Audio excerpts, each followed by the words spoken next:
Bismillahirrahmanirrahim. How do you understand that your ego is taking you over, and then how do you control it? First, you have to find, if you are sick, number one, if you are sick physically, you must know that you are sick.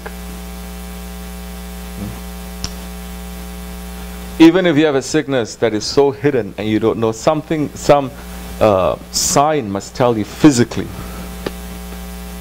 that you are not well. What do you do when you're not well? Intelligence will say, if I'm not well, I'm going to see a doctor. Finish, isn't it? Does the intelligence now say, I'm not well, let me read tons of books? Does the intelligence now say, I'm not well, let me just Google? Maybe some people do that. But at the end of the day, you are sick, you're going to see a doctor. You say, I don't feel good. First, you have to have the signs. You must feel it. Everyone who is sick, he must feel. Even if it's something, some way, somehow that is hidden, it must come out. It must manifest. Because the balance is off. He's going to see a doctor. He's going to follow a doctor. He's going to submit himself to the doctor. Not to sit there and question the doctor. Where are you from, doctor? Why are you saying this, doctor? Why are you that one? You give this medicine and me you're giving this medicine, doctor. I don't like the way you dress, doctor. No, he's not going to, is it? He submits himself. Even if the doctor just scribbles something and he can't even read it, he says this one is powerful. And so, how do you know that your ego? First, if you understand what the ego is. What is the ego? What is the ego?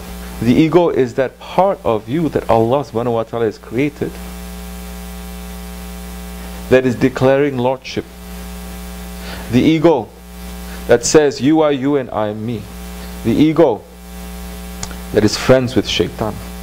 The ego that is friends with the dunya, what this world has to offer, the pleasures of this world.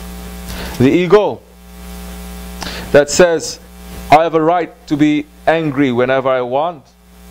I have a right to be arrogant whenever I want. I have the right to be stubborn whenever I want. And I have a right to be envious. The ego that says, I exist, no one else. I have to be satisfied. I am the Lord. That is the ego. Do you understand what the ego is? If you understand that, and you understand, you will then understand how it takes over you. You're getting more sick. The ego will give you a spiritual sickness. If you know that the ego has overtaken you and you have no control over your anger, your envy, your arrogance and your stubbornness, when it says himself right all the time, no one else, when it says you must, everything must revolve around me, if you understand that you are sick, then you're going to look for a spiritual doctor. Talibul Qulub, the doctor of the heart. You're going to look for a sheikh. You're going to look for a murshid. You're going to look for that one who is a specialist in pulling things out from you and giving you a medicine for you to get rid of that ego, for you to ride on that ego, for you to make that ego, a disobedient ego, into an obedient ego. First, you have to acknowledge that you're sick. Spiritually, yes. Spiritually, everyone is sick. Then you have to find a sheikh, and you have to submit yourself to the sheikh. The way that you submit yourself to a doctor, you have to submit yourself to that sheikh. And that sheikh will then use the power that Allah subhanahu wa ta'ala has given to him through the Prophet ﷺ and through an unbroken lineage to be able to cure you. That sheikh must transform you. That sheikh must make you to understand yourself. That sheikh must take you out from jahiliyyah, from ignorance into a light. If that Shaykh is just there for you to sit and to make a zikr and to say a mawlud and for you to feel happy and for you to feel good, that's not a Shaykh. The way that the Shaykh should be, which is to transform the nafs amara to nafs mutma'in. Because for a Shaykh to make that transformation on you, he must knock you wall to wall. He must make you to step. Maybe he is going to step on your ego. He must scrub you. He must clean you. He must remove the rust. Not for you to just say Allah, Allah, Allah, and then in ghaflat, and then to be the most selfish and arrogant and ignorant individual. No. The Shaykh must make you to understand, make you to realize, make you to believe, like what our Shaykh Effendi is saying, what the awliya Allah they are saying. You must look to your ego, that your ego is worse than Shaitan, worse than Firaun, and worse than Namrud. If the Shaykh does that to you and make you understand that your ego, that you, inside of you, that you are worse than Shaitan, worse than Firaun, and worse than Namrud, stay with that one. If that one knocks you wall to wall and scrubs you, stay with that one. If that one just praises you and makes you to feel good and nothing is nothing, then run away from him. That one is always praising you, run away from him. So inshallah Rahman, that is key.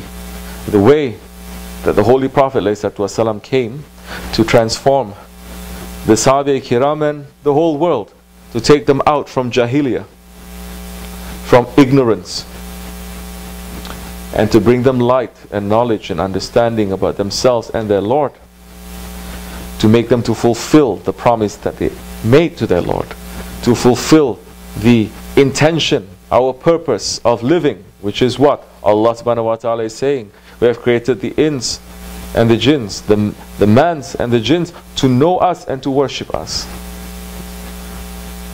To know Allah and to worship Allah. First you have to know Allah, then you can be able to worship Him. You cannot worship Him without knowing Him.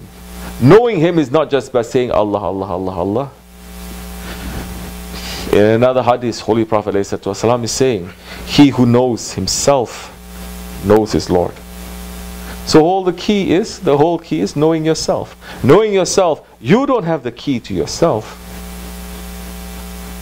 You don't have the key to yourself. The key is with the Shaykh, because he has been appointed for you from pre-eternity. Just as everyone belongs to the Holy Prophet ﷺ from pre-eternity. And Holy Prophet ﷺ is the one with the key of everyone.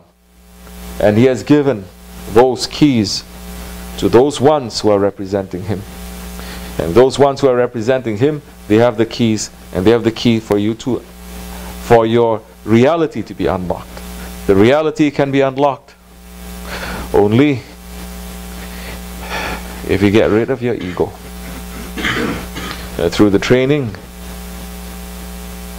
and through the method of that Shaykh. Alhamdulillah, our Shaykh's training is still continuing.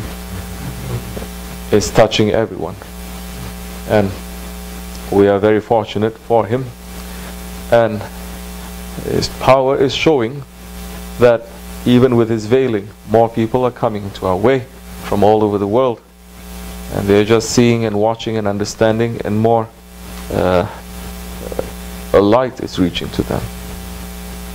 Alhamdulillah Rabbil Alameen. Astaghfirullah al-Azim wa atubu ilayh. Inshallah Rahman, we hold on to this way strongly, the Siratul Mustaqim, and not to deviate. For the sake of our Shaykh, Al-Fatiha. Have it. Assalamu alaikum wa rahmatullahi wa barakatuh. Have a good night. Inshallah Rahman, I will see you again. Saturday is the 100th day Mawlid of our Shaykh. We are making it officially that day. It's actually a couple of days before, but it doesn't matter. Shaykh and his Sunnat also, that's the best time for everyone to gather together. We're making intention for that day to have a zikr and to recite a couple of things to the Mawlid for his sake for 100 days.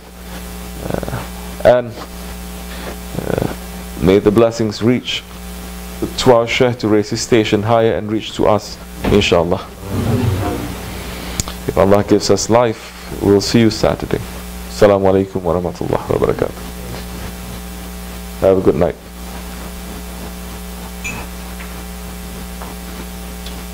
Alright. Anything else anyone has to say?